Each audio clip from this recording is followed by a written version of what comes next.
কিন্তু একদিন আমার ভয় বাস্তবে আমাকে দেখা দেয়। কেউ হয়তো ভাবতে পারে সারাক্ষণ ভয়ে থাকি বলে আমার একটা হ্যালুসিনেশন হয়েছে, কিন্তু আমি স্পর্শের অনুভূতির পরদিন সকালে ঘটনাটির চিহ্ন প্রমাণও পেয়েছি।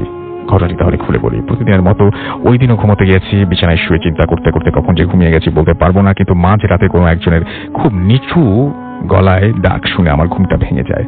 ডাকা ছিল খুব কোমল আর খুব নিচু গলার, থেমে থেমে আমার নাম ধরে ডাকছে। চোখ খুলে দেখি 70 থেকে 80 বছর বয়সের একজন বৃদ্ধা আমার মাথার পাশে দাঁড়ানো।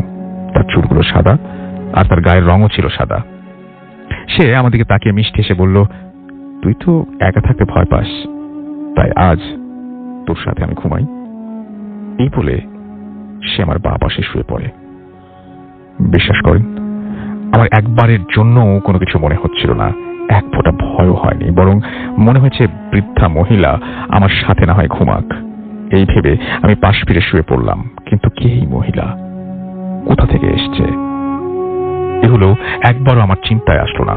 আমি ঘুমিয়ে পড়লাম। ঘুম ভাঙলো ফজরের আজানের কিছুক্ষণ আগে। চোখ মেলে দেখি মহিলা তখন আমার দিকে মায়া ভরা দৃষ্টি তাকিয়ে আছে। আমার ঘুম ভেঙেছে দেখে একটা হাসি দিল আর ওনার হাতের একটা আঙুল দিয়ে আমার একটা হাত অল্প স্পর্শ করলো।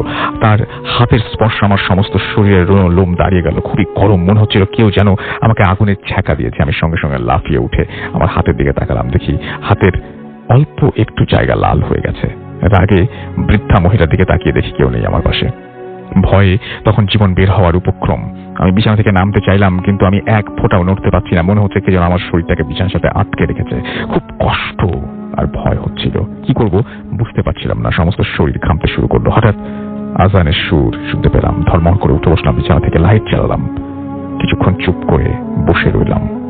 হাতের দিকে তাকিয়ে দেখি লাল হয়ে আছে। তারপর সকাল অবধি লাইট ছেড়ে বসেই রইলাম। সকালে হাতের কিছুটা অংশ দেখে আপুর কাছে জানতে চাইলো, আমার কাছে জানতে চাইলো। আমি মিথ্যা করে এড়িয়ে গেলাম, কারণ আমি জানি রাতের ঘটনা কোনোভাবে আপু বিশ্বাস করবে না, বরং আমাকে বকাঝকা করবে। কিন্তু সেই দিনের পর থেকে আজ পর্যন্ত রাতে আমি একা ঘুমাইনি, এটা সবাই জানে, কিন্তু কেন ঘুমাই না তা কেউ জানে না।